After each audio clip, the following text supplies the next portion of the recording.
नमस्कार, मैं नियाज खान और आप देख रहे हैं एनएमएफ न्यूज। सुब्रमण्यम स्वामी वन मैन आर्मी के तौर पर जाने जाते हैं। सत्ता पक्ष हो या फिर विपक्ष या फिर कोई भी मुद्दा हो, उस पर खुलकर अपनी राय रखते हैं। भले ही उनकी राय या फिर बयान से उनकी ही पार्टी के लोग क्यों ना नाराज हो जाएं, लेकिन वे अपने वैचारिक सिद्धांतों से कभी समझौता नहीं करते।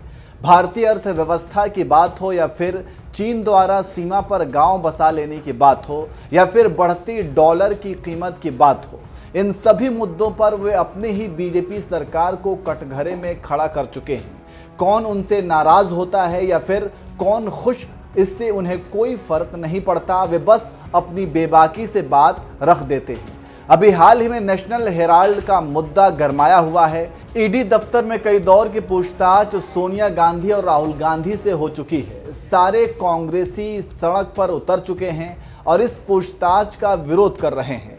आपको बता दें कि नेशनल हेराल्ड का मामला सुब्रमण्यम स्वामी ने ही उठाया था।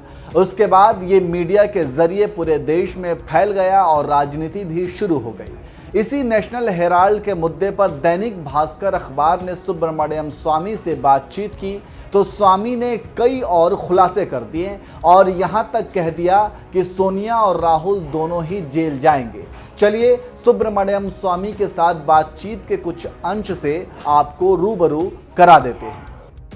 सुब्रमण्यम स्वामी ने सोनिया गांधी और राहुल गांधी के नेशनल हेराल्ड से जुड़े मुद्दे पर जो सबसे बड़ा खुलासा किया वो ये था कि स्वामी के अनुसार बीजेपी के ही कुछ ऐसे नेता थे जो राहुल और सोनिया गांधी को बचाना चाहते थे। लेकिन स्वामी का कहना है कि नेशनल हेराल्ड हाउस बिल्डिंग के चौथे माले पर भ्रष्टाचार के सबूत भरे पड़े हैं।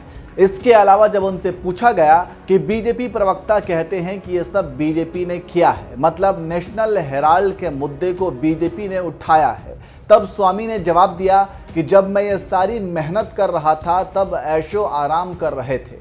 इसके बाद जब उनसे पूछा गया कि जब ईडी के दफ्तर में सोनिया और राहुल की पेशी थी तब कांग्रेसियों ने जमकर बवाल काटा था, राहुल गांधी ने इसे तानाशाही तक कह दिया था।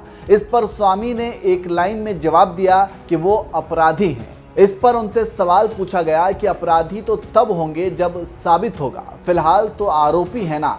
इस पर स्वामी ने जवाब दिया कि एक ही बात है, मेरी नज़र में वो अपराधी हैं। सारे दस्तावेजों को देखकर ही मैंने केस किया है और मैं एक एक कदम पर जीत कर आया हूँ। अरुण जेटली की वजह से थोड़ी देर हो गई। हमारी पार्टी में भी कुछ ऐसे लोग थे जो राहुल सोनिया को बचाना चाहते थे, लेकिन मैंने अकेले ये लड़ाई लड़ी है।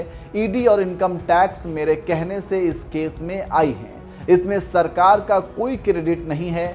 पार्टी के प्रवक्ता कहते हैं कि ये बीजेपी ने किया है। जब मैं सारी मेहनत कर रहा था तब ये ऐशो आराम कर रहे थे। तो इस तरह से सुब्रमण्यम स्वामी ने बड़े ही बेबाकी के साथ सभी सवालों का जवाब दिया। सुब्रमण्यम स्वामी के इन जवाबों पर आप क्या कहेंगे? कमेंट करके अपनी राय हमें ज़रूर दीजिए।